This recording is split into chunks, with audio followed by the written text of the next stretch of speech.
We start this afternoon with breaking news in the shutdown fight after two major legal decisions. The White House saying it will be providing some food stamp benefits this month, only half, though, of what SNAP recipients usually see. Those benefits are, of course, usually deposited into accounts on the first of the month and were skipped because of the shutdown. Two judges last Friday ruling that the White House must provide these benefits with money from a contingency fund. Let's go to CNN's Elena Treen, who is live at the White House. Elena, what are we learning here? Yeah, well, what we're seeing now from these court rulings today is that the Trump administration will provide partial funding to continue one of the nation's largest, or I should say the largest, food stamp programs in the country. Now, the U.S. Department of Agriculture, which oversees the SNAP program, had initially said that they were going to be freezing the money that goes to SNAP essentially on November 1st. Of course, this comes during the government shutdown. They said they were running out of money, but because these two judges had ruled that the Trump administration had to keep this program going, now we're learning that they are going to, they said in a sworn statement, the agency is going to use roughly $4.6 billion from a contingency fund to help keep this up and running. Now, $4.6 billion is only about half of the money that is needed to keep this operating full time. So we're still looking at what this could mean once we hit that point. And to be clear, again, this is the nation's largest food program. It serves about 1 in 8 Americans, and of course is a major part of America's social safety net. And so this has been one of the key issues and concerns really as this government shutdown has continued. But now we're seeing they're going to pull on this contingency fund to at least pay for half of the money that they would normally during this time. And Elena, during tomorrow's off-year elections, several key races could give us sort of a glimpse of how people feel about the economy and of course, the administration. New polling, though, shows that voters may not be impressed with President Trump. The data finds he's hitting his lowest approval rating this term, just 37%, his highest disapproval, matching January 2021. Democrats also showing a very early advantage when it comes to potentially flipping Congress in next year's midterms. What is behind these numbers? Yeah, well, one of the really interesting things about all of this, Boris and Brianna, is that, White Houses normally shrug off these type of disapproval ratings, these poll numbers. But what we've seen the president do is actually entrench himself even deeper in some of the issues that this polling shows from CNN that Americans disagree with him on. For example, I would take immigration enforcement across the country. A majority of Americans, 57% in the CNN survey, said that they believe the Trump administration is going too far with its immigration enforcement. And the president was actually talking about this last night when he appeared on 60 Minutes for an interview with Norah O'Donnell. And he said actually that he believes his administration is not going far enough. Of course, this comes, as we know, there's been a lot of uptick and criticism over the way that ICE has been handling some of these procedures, including, breaking glass as they try to get into cars, their use of tear gas, the list goes on. So that's one area where we saw the president really dig in. Another is the government shutdown. We're seeing in these polls that Republicans and the president are taking a lot of the blame, facing a lot of the political heat on this. But the president is still digging himself in deeper, saying it's up to the Democrats to open this. And he even brought up the idea of getting rid of the filibuster, essentially eradicating this precedent and trying to end the shutdown without any Democratic support. And so as we look at these numbers, 63% disapproval, you mentioned it, but that is a higher disapproval rating than he did have actually when he left office during his first term. Elena Treen, live for us at the White House. Thank you so much. New today, the Trump administration says it will tap into a contingency fund to pay 50% of food stamp benefits in November. Last week, two federal judges ordered the administration to use those emergency funds for roughly 42 million SNAP recipients. But now there are significant questions about when the payments will go out. In today's court filing, the U.S. Department of Agriculture said, quote, for at least some states, USDA's understanding is that the system changes states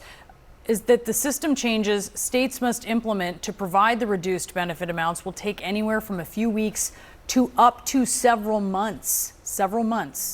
With us now to discuss, we have Democratic Congresswoman Sarah McBride of Delaware. Congresswoman, that is a dire warning there. First off, do you think this shutdown could go through Thanksgiving?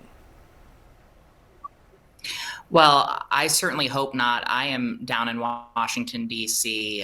Today and this week, ready to work with colleagues to reopen government to solve this healthcare crisis and to guarantee that there are not disruptions in critical programs like SNAP. Unfortunately, congressional Republicans continue to be on vacation.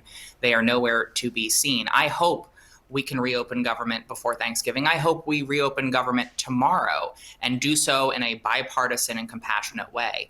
While I'm glad that we will see at least some federal funding move forward during this shutdown for SNAP, this was a choice that Donald Trump made, that Republicans made, to call into question this life-saving benefit. And they are now only partially moving forward with funding because their hands have been forced by the courts. The cruelty has been the point throughout this for Donald Trump and congressional Republicans. We continue to be ready to reopen government as soon as humanly possible so federal workers get paid, so that SNAP and other benefits aren't disrupted, and to do so in a way that solves this healthcare crisis that my constituents are already seeing skyrocketing premiums from.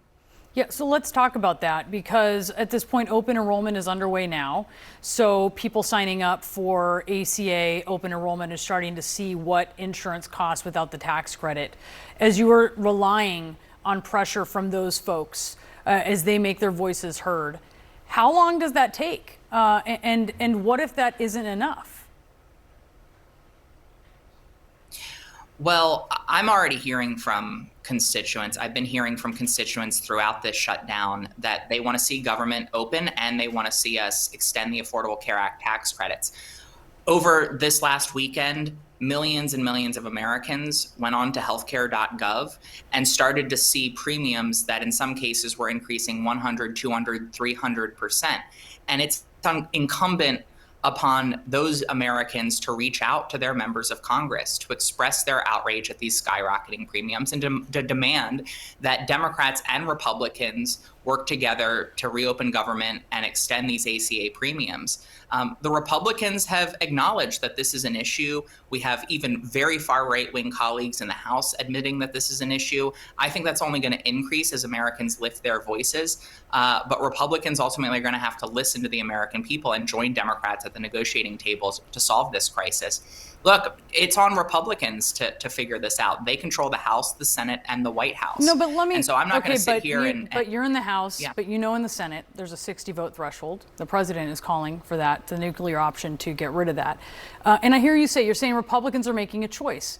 Democrats are also making a choice, and it has to do with these Medicaid cuts, and it has to do with these ACA subsidies, yes, but it is also a choice, right? And CNN has polling out today that shows 58% of Americans are disapproving of, yes, Republican congressional leaders, how they're handling this, but 58% are disapproving of how Democratic congressional leaders are handling it, 61% disapproving of how President Trump is handling it.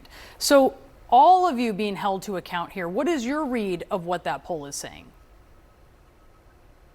No one wants a shutdown. That's what that poll is saying. And time again, Senate Democrats have voted for a continuing resolution that opens government and solves this healthcare crisis. Republicans have chosen to vote against that. They have every opportunity to work with us to do both of these things. And they know that we do not have the luxury of waiting. As you mentioned, open enrollment started on the 1st. There's not the luxury of time here, and Republicans need to wake up to that fact. But I think the reality is no one wants a shutdown. Democrats don't want to shut down. The American people don't want to shut down. We also don't want to see healthcare premiums skyrocket. And Republicans are so committed to healthcare being cut that they are willing to resist any kind of negotiation, and they are willing to subject this country to a shutdown because they don't want to protect healthcare. That's the reality of it, and that's the choice that they're making. But isn't it also true that Democrats don't want those cuts, and so they are willing to subject the country to a shutdown as well? I mean, this is a choice about different priorities, different values, but it requires the votes of both parties. It's a false choice to have to choose between keeping government open and solving this healthcare crisis. We're choosing to fight for both. Republicans are choosing to fight for only one. And the reality is if they want the votes necessary to pass a resolution, they have to work with Democrats or go the president's route with the nuclear option of eliminating the filibuster. They have a choice on how they want to pursue the path forward on that.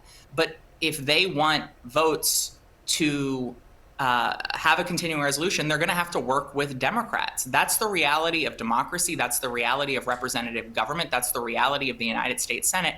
And they are putting forward to the American people a false choice. We are saying we can do both and we have to do both. That's the choice we are making. It is obviously such a crucial time right now in this shutdown, and we appreciate you being with us. Congresswoman Sarah McBride, thank you. Thank you.